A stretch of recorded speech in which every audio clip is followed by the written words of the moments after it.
For those who are wondering why I'm wearing this hat in 75-degree weather, wait for my reaction for the Alabama Ole Miss game. It is an absolute slaughter right now. But anyway, guys, let's talk about the Georgia-Arkansas game. I feel like this gives me a good opportunity since halftime is, for the Alabama Ole Miss games there. Georgia simply just kicked Arkansas's ass. I mean, there's really just there's not really saying that much. They just kicked their ass. I said the same thing last week. Arkansas beat a pretty good A&M team. Is A&M winning the national title? Are they going to the playoffs? Are they winning the SEC West? Absolutely not. But A&M's a team that's going to win around 8-9 games in the regular season. A&M has a great defense, or they have a really, really good defense. They have a great defensive line. Their secondary is really, really good. They have a great running game, a pretty decent offensive line, but the quarterback position was the question mark. They have a Zach Kezlada, and even Haynes King, if he was healthy, they're not beating Alabama. They're not beating Georgia. And Arkansas, for the most part, they're a blue collar. They'll match you up. They'll run the football down your throats. They have a physical offensive line, physical defensive line. They let to set the tone on both sides of the line of scrimmage. And again, their guys are extremely motivated. They play with a huge chip on their shoulders. They play like they're the underdogs. And Arkansas, I feel like, was just had a lot more energy than A&M did last week. And Arkansas, again, they played A&M with the same kind of straight-up type of strategy, and Arkansas was able to win that game. But this game right here, guys, no. Georgia was simply just better than Arkansas in every single way. Georgia was the more physical football team. Georgia just showed that those 5- and 4-star players matter in college football. They matter to a certain point if they can get the right development, right? I feel like you can make an argument A&M just didn't really have the right pieces. Georgia has all of the pieces. Georgia simply had a better defensive line. Georgia has a better linebacking unit. Georgia has a better offensive line. They have a better running attack. And most importantly, they have running attack is an argument because, again, you got to include KJ Jefferson, even Malik Hornsby in the game. But their passing attack is far better. Even though Stetson Bennett only threw for 79 passing yards, JT Daniels didn't even play. They're still missing George Pickens. Darnell Washington played, but he really wasn't even that much involved in the offense. Georgia simply just played smash mouth football, and they just had the better talent, the better roster. And especially in that difficult place to play, which is Athens, which is at the Sanford Stadium in Athens, Georgia. That is simply Arkansas was just outmatched.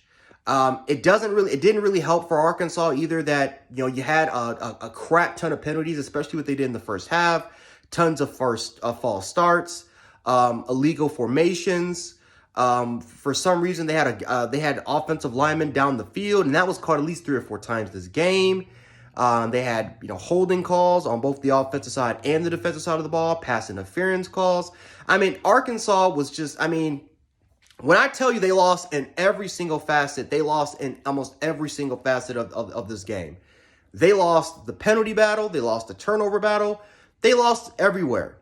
And Georgia was simply just the better team. Sometimes, even though it's a 37-0 game, even though it's a top 10 type of matchup, Georgia is simply just the better team. You can just tell from the pregame, and you can just tell from even from the first minute of the game, you can just tell Georgia was going to win and they were going to win big. Is Arkansas still a good football team? Absolutely. Arkansas is still a very good football team, guys. Arkansas, I wouldn't be surprised if Arkansas wins 8 or 9 games because, again, Arkansas has a very difficult schedule. Let's not forget that, guys. They have a very difficult, two game stretch. You played A&M, which is a very physical football team. Then you played Georgia, which is another physical football team, which is, again, their physicality is like gazillion. It's like gazillion times more. They're way more physical than A&M, but still another type of physical football game in a difficult environment. And now you have another kind of 2-3 game difficult stretch that Arkansas has to play. So it's not easy. But yeah, guys, Arkansas was not winning this game by running the football, and that's how they win their games, guys. They run the football. They run with KJ Jefferson. They like to run it with the running backs. They play physicality up front. And, sometimes they make some big plays, but again, they kind of rely on KJ Jefferson to be a little bit more efficient, but he's not going to throw for 300 yards. But, soon, there will be some big plays here and there for their passing attack, and that's just about it. KJ Jefferson is not the best quarterback in the world. And I kind of would say the same thing about Emory Jones. Not the best quarterback in the world, but can be can be efficient. But Georgia did a great job. Just for the most part, for the most part, I don't even remember Arkansas taking a deep shot until the fourth quarter, until literally the last 2 minutes of the game when Malik Hornsby took a shot down the field. For the most part, Georgia did not respect Arkansas's passing attack. They respected Arkansas's running game, and they pretty much just had sometimes 7, 8 guys in the box. But Georgia simply had the better game plan. They outcoached them. They outcoached Arkansas. They won the battle in terms of penalties and turnovers. Georgia simply was just the better team, and they just showed you guys why talent does matter sometimes in college football, especially in these games. Arkansas is a good team, but they're not a great team. Georgia is a top two team, and it's not even close. They are arguably the number 1 team in the nation. But yeah, Georgia just showed everybody that, hey, even though everyone's sipping on the Arkansas Kool-Aid, we're still here.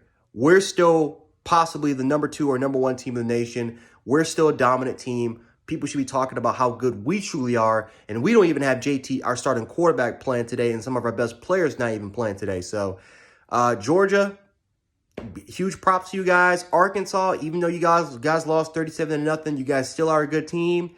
And I'm pretty sure that these guys will be back in the conversation pretty sooner or later. But if you guys like this kind of reaction video, make sure to subscribe, hit the like button, share the video as always. And I will catch you guys in the next one as far as talking about post-game reactions. We got a lot more coming today. It's a lot more good games, a lot more good action. And, of course, with my Crimson Tide hat coming on in about an hour or two, we're going to talk about Alabama potentially blowing out Ole Miss. We'll talk about that in a little bit. But anyway, guys, have a good day or night, wherever you guys are. And I'll catch you guys in the next one. Peace.